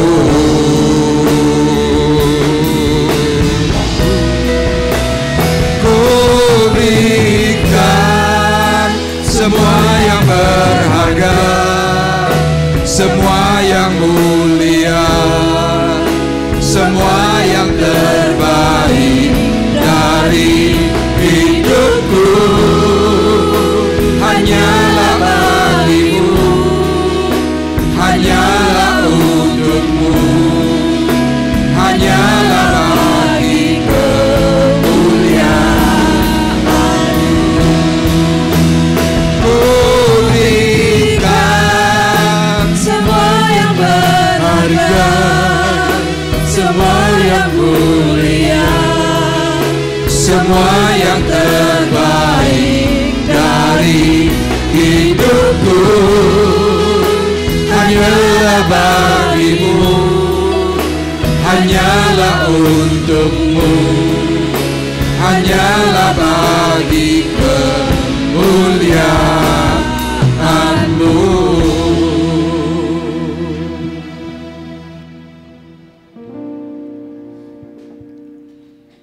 Kami berterima kasih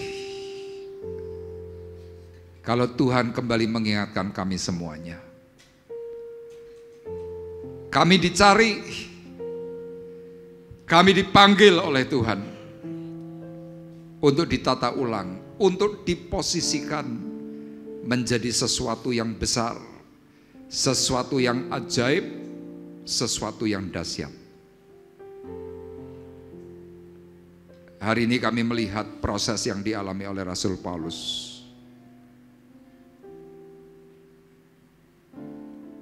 Dari seorang yang sangat jahat, Tuhan memberikan sentuhan lembut. Dan Paulus mengalami perubahan besar. Dari masa lalu yang tidak menyenangkan, dari masa lalu yang tidak berkenan. Tuhan didik, Tuhan beri pengalaman-pengalaman baru melalui sakit. Sampai pada akhirnya Rasul Paulus menjadi berkat bagi bangsa-bangsa. Dan sampai kepada kita semuanya yang hari ini mendengar suara firman Tuhan. Kalau engkau pernah diberi pengalaman oleh Tuhan, mungkin melalui sakitmu,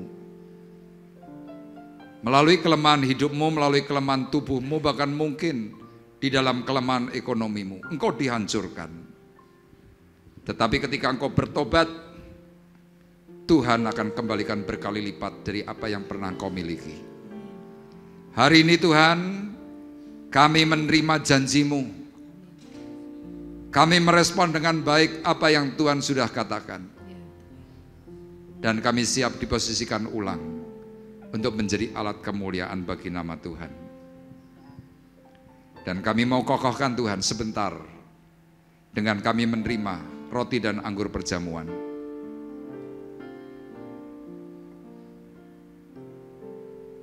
Sebagai lambang tubuh dan darah-Mu yang kudus, yang menjadi pengganti untuk kami umat berdosa. Saya mengundang untuk petugas perjamuan kudus untuk tampil ke depan. Kita persiapkan hati pikiran kita, sehingga menaikkan pujian telah kudapati. Bapa di sorga, kasih yang sejati di hadapan-Mu, yang mampu mengubahkan kami sebentar akan menerima roti dan anggur perjamuan. kasih Tuhan, sebelum kami menerima, Kau kuduskan, sucikan roti dan anggur ini menjadi substitusi pengganti dari tubuh dan darah-Mu yang kudus, sehingga kami dipulihkan, kami diberkati. Hamba-Mu berdoa Tuhan di dalam nama Yesus, memberkati Tuhan untuk pelayan-pelayan-Mu yang akan membagikannya, impartasikan yang terbaik. Dan memberkati Tuhan untuk sidang jemaat-Mu yang akan menerimanya. Berkati, berkati, dan mengalami pemulihan kasih. Kami menerimanya Tuhan dengan ucapan syukur di dalam nama Tuhan Yesus Kristus. Haleluya.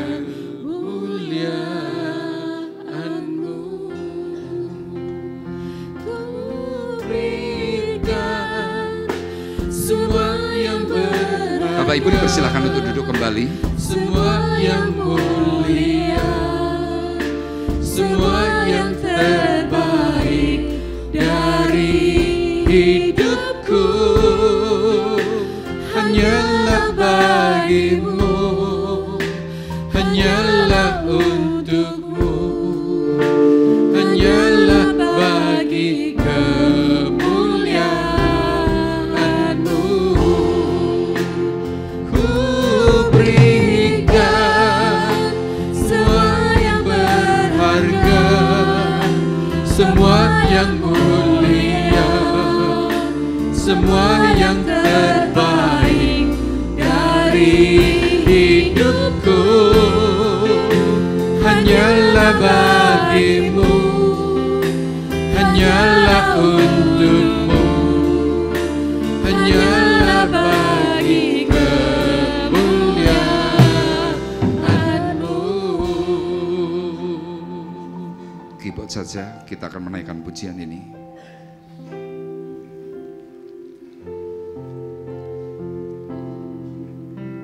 Telah ku dapati kasih yang sejati, yang mampu mengubahkan hatiku. Kasih yang Kau beri jauh melebihi segalanya di dalam hidupku. Ku berikan semua yang berharga, semua yang mulia, semua yang terbaik dari hidupku hanyalah bagimu, hanyalah untukmu, hanyalah bagi kemuliaan-Mu. Mungkin ada di antara Bapak Ibu yang belum menerima roti dan anggur perjamuan. Kalau sudah menerima semua, mari saya undang untuk bangkit berdiri. Di tangan kita masing-masing, kita sudah memegang roti dan anggur. Roti adalah lambang tubuh Kristus. Anggur adalah lambang daripada darah Yesus. Dua unsur inilah yang Tuhan sudah korbankan buat kita semua umat berdosa. Yakini pengorbanan Tuhan di kayu salib sudah menebus dosa dan pelanggaranmu. Masa lalumu sudah dihapuskan. Firman Tuhan berkata, barang siapa di dalam Kristus Yesus Tuhan adalah ciptaan baru. Yang lama sudah berlalu. Dan inilah bukti kasih Tuhan kepada kita. Rasul Paulus berkata, sebab apa yang telah kuteruskan kepadamu, telah aku terima dari Tuhan, yaitu bahwa Tuhan Yesus pada malam waktu ia diserahkan, ia mengambil roti. Sesudah itu ia mengucap syukur atasnya, ia memecah-mecahkannya dan berkata, inilah tubuhku yang diserahkan bagi kamu. Perbuatlah ini menjadi peringatan akan aku. Demikian juga ia mengambil cawan. Sesudah makan lalu ia berkata, cawan ini adalah cawan perjanjian baru yang dimeteraikan oleh darahku. Perbuatlah ini setiap kali kamu meminumnya, menjadi peringatan akan aku. Sidang jemaat Tuhan, mari bersama-sama kita mengangkat roti lebih tinggi dari kepala kita masing-masing dan terima perkataan firman-Nya. Karena roti adalah satu, maka kita sekalipun banyak adalah satu tubuh. Karena kita semua mendapat bagian dalam roti yang satu itu.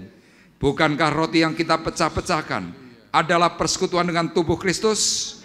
Amin. Dalam nama Tuhan Yesus Kristus kita makan bersama-sama. Haleluya. Dan mari kita bersama-sama mengangkat cawan berkat lebih tinggi dari kepala kita. Firman-Nya berkata, bukankah cawan pengucapan syukur yang atasnya kita ucapkan syukur adalah persekutuan dengan darah Kristus? Amin. Dalam nama Tuhan Yesus Kristus kita minum bersama-sama.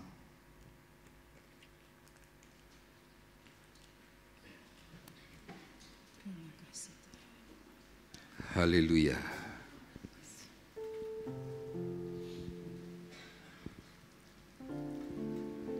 Terima kasih. Kami sudah mendapatkan kasih Tuhan yang diperbarui pagi hari ini.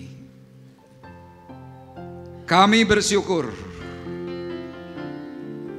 Bahkan kalau Tuhan banyak berbicara kepada kami semuanya, itu untuk mengarahkan supaya kami semakin benar. dan pada akhirnya kami sempurna. Terima kasih. Mari dengan iman percaya kita kembali mau berkata, telah kudapati kasih yang sejati.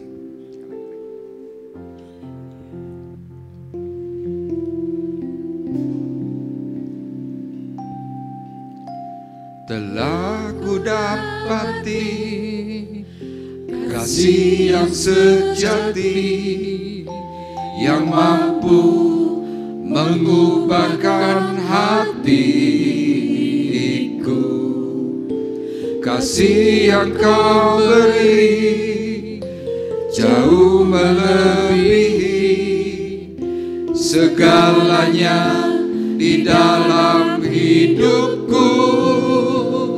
Ku berikan semua yang berharga, semua yang mulia, semua yang terbaik dari hidupku. Hanyalah bagimu, hanyalah untukmu, hanyalah bagi kemuliaan-Mu. Ku berikan semua yang berharga, semua yang mulia, semua yang terbaik dari hidupku. Hanyalah bagimu, hanyalah untukmu, hanyalah bagi kemuliaan-Mu.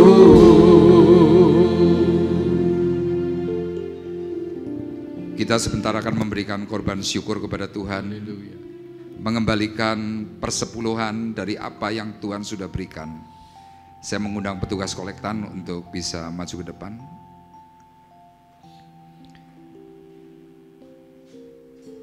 Kita akan bersama-sama berdoa. Bapa di surga, terima kasih. Engkau baik, Engkau sudah memberikan pemeliharaan.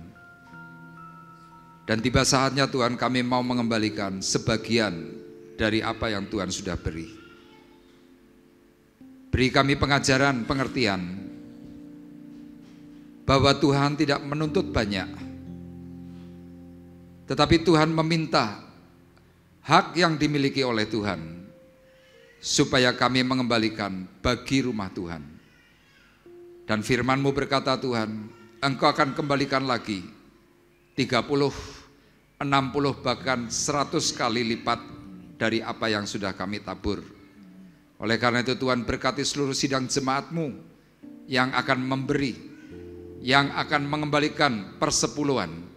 Urapi dengan berkat sepenuh dari surga, sehingga kami tidak kekurangan, tetapi kami mengalami kelimpahan yang lebih.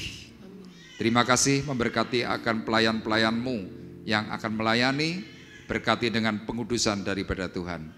Kami Tuhan siap memberikan yang terbaik di dalam nama Tuhan Yesus Kristus. Kami berdoa. Haleluya. Amin. Bapak Ibu dipersilakan duduk. Kita akan bersama-sama mengakhiri perjumpaan ibadah kita pagi hari ini. Saya kembali mengundang Bapak Ibu untuk bangkit berdiri. Kita akan berdoa. Kami bersyukur kepada Tuhan yang hidup, Tuhan yang memberikan kasih dan pemeliharaan. Sebelum kami berpisah Tuhan, kami berdoa untuk sidang jemaat-Mu yang sakit. Mereka perlu anugerah, mereka perlu pertolongan. Kami mengingat dan berdoa untuk cucu daripada Ibu Syokli, Axel, pasca operasi di Solo. Kiranya Engkau terus menolong, memberkati, memulihkan, bahkan menjadikan kembali sempurna, normal, tanpa cacat dan tanpa celah. Kami percaya Tuhan, doa yang kami panjatkan dalam nama Yesus memberikan kasih dan memberikan pemulihan atas Axel, dan nama-Mu dipuji, dipermuliakan. Tuhan, Kau juga berkati Pak Woto di dalam kelemahan. Tuhan tolong, Tuhan beri belas kasihan.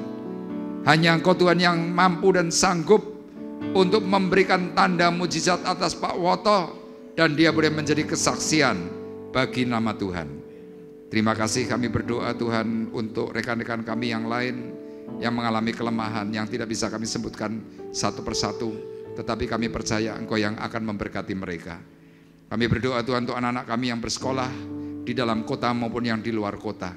Tuhan jagai, Tuhan cukupkan, Tuhan memberikan pagar perlindungan. Memberkati akan usaha pekerjaan dari anak-anak Tuhan di tempat ini. Bahkan mereka Tuhan yang mencari pekerjaan, Tuhan juga cukupkan. Kami berdoa untuk anak yatim piatu, para duda, janda dan fakir miskin, supaya Tuhan juga yang memberikan pemeliharaan. Tiba saatnya Tuhan sekarang kami mengangkat hati, mengangkat tangan kami di hadapan Tuhan. Sidang jemaat Tuhan terkasih, marilah kita bersama-sama pulang dengan membawa berkat, damai sejahtera Allah Bapa di sorga. Pulanglah dengan membawa kasih karunia Tuhan Yesus Kristus di dalam persekutuan Roh Kudus. Tuhan memberkati engkau dan melindungi engkau. Tuhan menyinari engkau dengan wajahnya dan memberi engkau kasih karunia. Tuhan menghadapkan wajahnya kepadamu dan memberi engkau damai sejahtera. Mulai dari pagi hari ini sampai Maranatha datang yang kedua kali. Dalam berkat nama Tuhan Yesus Kristus kami berdoa mengucap syukur, dan kita yang diberkati oleh Tuhan bersama-sama berkata amin. Terima kasih Yesus.